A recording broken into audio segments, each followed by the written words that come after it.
Bem, há uma crise silenciosa a acontecer, mesmo debaixo dos nossos olhos, no coração do nosso Serviço Nacional de Saúde. Uma crise que envolve milhares de profissionais que são absolutamente essenciais, mas que, muitas vezes, passam despercebidos.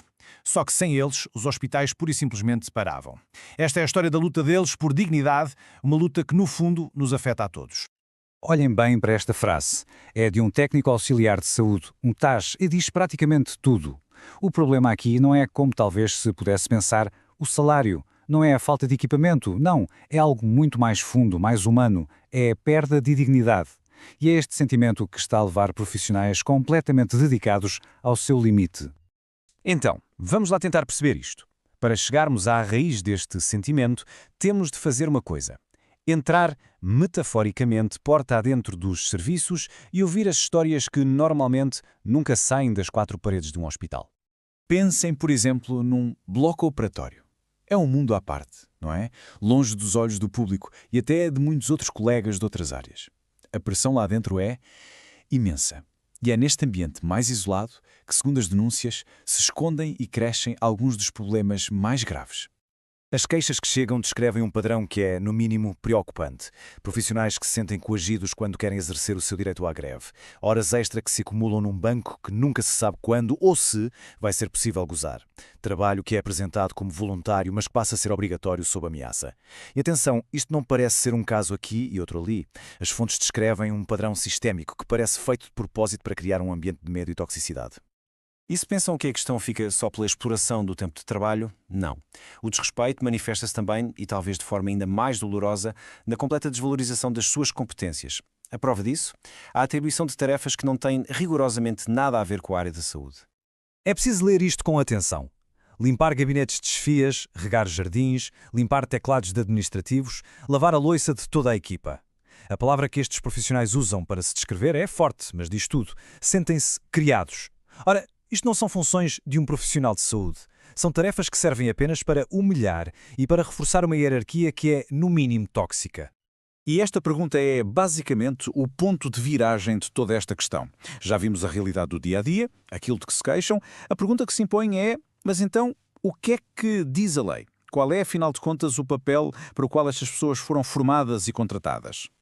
E preparem-se, porque é aqui que a história se torna ainda mais inacreditável. Porque quando vamos olhar para a legislação, o que encontramos é um abismo, um fosso gigantesco entre aquilo que deveria ser a realidade e aquilo que de facto é.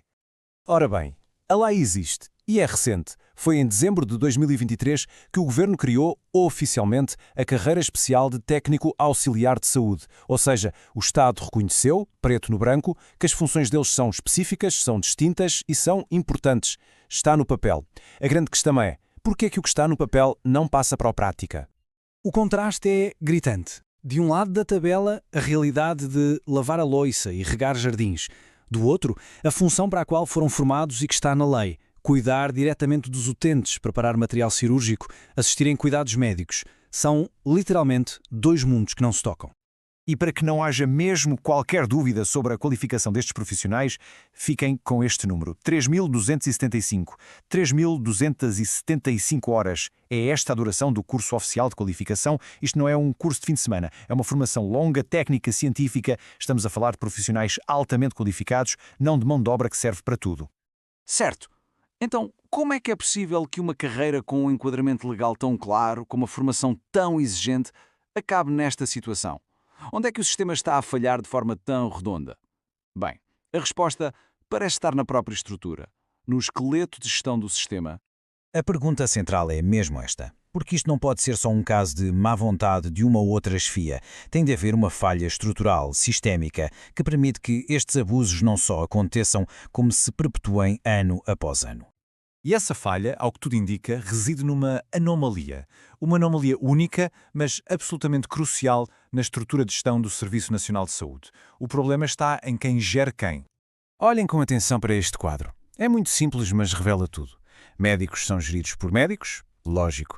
Enfermeiros gerem enfermeiros, faz todo o sentido. Assistentes administrativos são geridos por outros assistentes, certo. E os técnicos auxiliares de saúde? Bem, aqui está a exceção. A única. São geridos diretamente por profissionais de outra carreira, a de enfermagem. E as consequências disto são imensas. Se não tem uma chefia que venha da sua própria área, quem é que defende as suas competências? Quem os representa diretamente junto da administração do hospital? A resposta é ninguém. E ao ficarem sem essa representação, ficam numa posição de enorme vulnerabilidade. A autonomia profissional deles é completamente anulada. E é essa a porta que se abre para tudo o que vimos, o desvio de funções e os abusos. Mas pronto, identificar o problema é só metade da batalha. O mais importante é focar em soluções.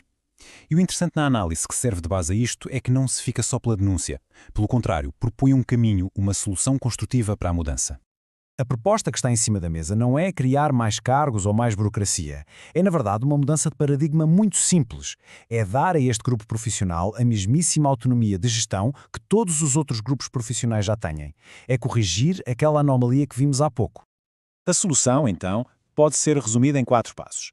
Primeiro, criar a figura do TAS gestor em cada serviço. Segundo, essa pessoa tem de ser escolhida por mérito e competência, não por ser a mais antiga. Terceiro, e este ponto é absolutamente chave, este gestor reporta diretamente à administração, quebrando o ciclo de dependência de outra carreira. E o resultado final disto tudo? A autonomia profissional, que, aliás, a lei já lhes confere. E por que é que isto nos deve importar a todos, mesmo a quem não trabalha na saúde? Porque um TAS gestor iria garantir que a equipa está a fazer aquilo para que foi formada, cuidar do utente. Iria proteger a equipa de abusos, o que melhora o ambiente de trabalho. E um profissional respeitado e motivado é um profissional que presta melhores cuidados. No final do dia, quem mais ganha com esta mudança somos nós, os utentes, e é a eficiência de todo o SNS. E terminamos com a frase que resume o espírito de toda esta luta. Não é um pedido de desculpas, não é um lamento. É uma afirmação de valor profissional. A mudança real começa quando a injustiça deixa de ser aceita em silêncio. E conquistar este respeito não é apenas uma vitória para os técnicos auxiliares de saúde. É um passo essencial para se construir um Serviço Nacional de Saúde que seja mais justo, mais eficiente e, acima de tudo, mais digno para todos nós.